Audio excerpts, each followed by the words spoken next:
Hello दोस्तों, कैसे हैं आप सब। उम्मीद करता हूँ आप सब बहुत अच्छे होंगे। दोस्तों, अगर आपको लगता है कि आज के समय में बहुत से अजीबो गरीब चीजें आए दिन होती रहती हैं, तो आज की ये वीडियो देखने के बाद आपको सब कुछ सामान्य लगने लगेगा। इतिहास में ऐसी बहुत सी अजीबो गरीब चीजें हैं उस वक्त बहुत ही सामान्य माना जाता था और लोग उसे करते भी थे। आज के इस वीडियो में हम आपको ऐसे ही 9 खतरनाक और गैर कानूनी काम के बारे में बताने जा रहे हैं जो इतिहास में बहुत ही सामान्य हुआ करते थे। ये वीडियो बड़ी ही दिलचस्प होने वाली है, तो इसे अंत तक जरूर देखिएगा। वीडियो शुरू करने से पहले अगर आपने अभी तक क्रिस्पी एंटरटेनमेंट को फॉलो नहीं किया है, अरे भैया तो इंतजार किस बात का है, जल्दी से इसे फॉलो कर लें ताकि ऐसी ही दिलचस्प वीडियो आपको मिलती रहे। चलिए अब बिना किसी देरी के वीडियो शुरू करते हैं। Number 9, cocaine treatment. जी हाँ दोस्तों, आपने सही सुना। कोकेन एक ऐसा पदार्थ जिसने न जाने कितने लोगों के घर उजाड़ दिए, जिसे आज लगभग सारे देशों ने बैन कर रखा है। एक समय पर इसको एक दवा के रूप में इस्तेमाल किया जाता था। 100 साल पहले कोकेन को इतना खतरनाक और नुकसानदायक नहीं समझा जाता था, बल्कि ये नशीला पदार्थ उस समय के मेडिकल स्टोर पर बड़ी ही आसानी से उपलब्ध हो जाता था। आप इसे डॉक्टर के सलाह के बिना भी ले सकते थे।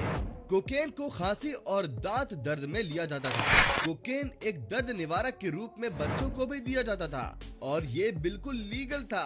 इस समय बाकी दवाओं की तरह ही कोकेन का भी बढ़ चढ़कर प्रचार किया जाता था। इसके अलावा कोका कोला की एक बोतल में 9 मिलीग्राम कोकेन का इस्तेमाल किया जाता था। इसमें कुछ मात्रा कैफीन की भी होती थी, लेकिन 1903 में कोका कोला ने कोकेन को इस ड्रिंक के इंग्रेडिएंट से हटा दिया। नंबर 8, बच्चों को डाक के जरिए भेजना। जी हाँ दोस्तों, भले आपको ये सुनने में मजाक लगे, लेकिन ये बिल्कुल सच है। अमेरिका में 20वीं सदी के दौरान बच्चों को एक स्थान से दूसरे स्थान भेजने के लिए एक डाक का उपयोग किया जाता था। अमेरिकी लोग इसका इस्तेमाल अपने बच्चों को अपने रिश्तेदारों के यहाँ भेजने के लिए करते थे। इसके लिए उन्हें 15 सेंट चुकाने पड़ते थे और अगर बच्चे का वजन ज्यादा हुआ तो वजन के अनुसार उन्हें अधिक पैसे भरने पड़ते थे।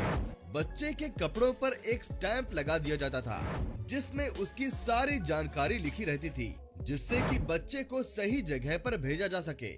हालांकि आज के समय में इसे मजाक से ज्यादा कुछ नहीं समझा जाएगा, लेकिन एक समय पर ये काम धड़ल्ले से चलता था। नंबर 7, बच्चों के पिंजरे। अब आपने बच्चों को डाक से भेज तो दिया, लेकिन उन्हें संभाले कैसे? इसी का उपाय निकाला ब्रिटिश परिवारों ने। दरअसल 1930 के दौरान ब्रिटिश परिवार अपने बच्चों को तारों से बने पिंजरे में रखा करते थे। ऐसा वो इसलिए करते थे क्योंकि जब माता और पिता दोनों काम में व्यस्त होते थे, ऐसे में बच्चे पर ध्यान रखना बहुत मुश्किल हो जाता था। ऐसे में जिन परिवारों के पास बच्चे को खेलने के लिए गार्डन या खुली जगह नहीं होती थी, वो लोग इन पिंजरों का इस्तेमाल करते थे। हालांकि बाद में इसे बैन कर दिया गया। नंबर 6, इलाज के संदेहात्मक तरीके। प्राचीन समय में डॉक्टर्स के पास इन्फेक्शन यानी संक्रमण का कोई निश्चित इलाज नहीं था और वो इलाज के लिए अजीबो गरीब तरीकों का इस्तेमाल किया करते थे, जैसे ब्लड लेटिंग यानी रक्तस्राव, जो कई बीमारियों को इलाज करने में इस्तेमाल किया जाता था, और जीभ काटना जिससे हकलाने की बीमारी ठीक की जाती थी। साथ ही लेबरटॉमी यानी दिमाग की सर्जरी और इलेक्ट्रिक शॉक ट्रीटमेंट उस समय आम बात होती थी, पर इन तरीकों का परिणाम ज्यादा भयावह होता था। 19वीं शताब्दी में इलाज का एक और तरीका बहुत प्रसिद्ध हुआ और ये था लीच ट्रीटमेंट, जिसमें बहुत सारी जोंक मरीज के शरीर पर चिपका दी जाती थी, जो मरीज का काफी सारा खून पी जाती थी। नंबर 5, रेडियो एक्टिव खिलौने। 1950 के दशक में रेडिएशन को सुरक्षित माना जाता था। एटॉमिक टॉय जैसे मिनी लेबोरेटरी आदि उस समय ट्रेंड में थे।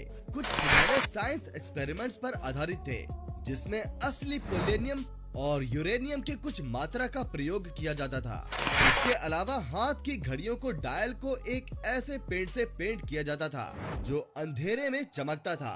और जिसमें रेडियम की कुछ मात्रा होती थी। अजीब बात है कि पेंट करने के लिए जिस ब्रश का इस्तेमाल किया जाता था उसे मुंह से गीला करके सीधा करना पड़ता था, जिससे रेडियम की कुछ मात्रा शरीर में चली जाती थी। आंकड़ों के मुताबिक 1 साल के भीतर ही वहाँ के कर्मचारियों के शरीर में लगभग 300 ग्राम रेडियो एक्टिव पेंट चला गया। इसका परिणाम ये हुआ कि उन्हें कैंसर और हड्डियों से जुड़ी बीमारी हो गई। इस बीमारी का नाम था रेडियम जॉ, जिससे जल्द ही उनकी मौत हो गई। इसके बावजूद रेडियम मार्केट में एक हेल्थ टॉनिक के रूप में खूब बिका और इसके परिणाम बहुत ही बुरे हुए। नंबर 4, ह्यूमन जू यानी इंसानी चिड़ियाघर, जहां एशियन और अफ्रीकन प्रजाति के लोगों को दिखाने के लिए खोले गए थे। इसके अलावा इनका उद्देश्य डार्विन की थ्योरी को सिद्ध करना था, या ये कहें कि गोरे लोग अपने को हर नस्ल से ऊपर मानते थे, इसीलिए इन्हें खोला गया था। ऐसे इंसानी चिड़ियाघर पेरिस, लंदन और बर्लिन में आसानी से मिल जाते थे। उस समय हजारों लोग ऐसे इंसानी चिड़ियाघर देखने के लिए दूर दूर से आते थे, जहां पर अलग अलग प्रजातियां, लोक नृत्य आदि करके उनका मनोरंजन करते थे। ये एक कड़वा सच है कि ऐसे शर्मनाक स्थल काफी सालों तक प्रचलन में थे। नंबर 3, मेंटल हॉस्पिटल, जिसे अम्यूजमेंट पार्क बनाया गया। इस समय मेंटल हॉस्पिटल में मौजूद मरीजों को देखना आम लोगों के लिए एक हैरान करने वाला अनुभव होता था। हालांकि मरीज के रिलेटिव्स उसका पूरा खर्चा हॉस्पिटल को देते थे, पर ये भी हॉस्पिटल्स के मालिक के लिए काफी नहीं था। लोगों की उत्सुकता देखते हुए हॉस्पिटल के मालिकों ने एक बिजनेस शुरू करने का प्लान बनाया, जिससे उन्होंने काफी पैसा भी कमाया। उन्होंने मरीजों को आम लोगों के मनोरंजन की वस्तु की तरह इस्तेमाल किया। मरीजों को देखने के लिए पैसे देने पड़ते थे। उसके बाद लोग बेचारे मरीजों को देख सकते थे, साथ ही उन्हें एक छड़ी से छू भी सकते थे और मन चाहे तो उन्हें चुभा भी सकते थे। Number 2, body parts collection. आज के समय में कोई सनकी या साइको ही होगा जो नृत्य इंसान के शरीर के अंग अपने पास रखता होगा, लेकिन एक समय पर यह बहुत ही आम बात हुआ करती थी और लोग अपने कमरों में इंसान के शरीर के टुकड़े रखा करते थे। दरअसल युद्ध के दौरान दुश्मन सैनिकों को मारने के बाद उनकी खोपड़ियां अपने घर में रखा करते थे और उसे ये एक वीरता की निशानी मानते थे। द्वितीय विश्व युद्ध के दौरान अमेरिकी सैनिक जापानी सैनिकों को मारने के बाद उनकी खोपड़ी अपने रूम में रखा करते थे। नंबर 1, प्रेगनेंसी के दौरान स्मोकिंग, वो भी डॉक्टर की सलाह पर। आज के समय में हर जगह आपको सुनने मिल जाएगा कि स्मोकिंग से कितने ही बीमारियां होती हैं और किसी भी प्रेग्नेंट लेडी को तो बिल्कुल भी स्मोकिंग नहीं करना चाहिए। लेकिन एक समय में लोग स्मोकिंग का इस्तेमाल कॉन्स्टिपेशन से छुटकारा पाने के लिए करते थे। ऐसे में डॉक्टर्स भी प्रेग्नेंट औरतों को स्मोकिंग करने का सुझाव देते थे, जिससे कि उनके नसों में होने वाले तनाव में आराम मिल सके। तो ये थी दोस्तों 9 ऐसे अजीबोगरीब काम जिनको इतिहास में बहुत ही आम माना जाता था। आपको इनमें से सबसे अजीब और खतरनाक क्या लगा, हमें कमेंट में जरूर बताइएगा। और अगर वीडियो पसंद आई हो तो इसे लाइक और शेयर करना ना भूलें। मिलते हैं हमारी अगली वीडियो में, तब तक के लिए धन्यवाद।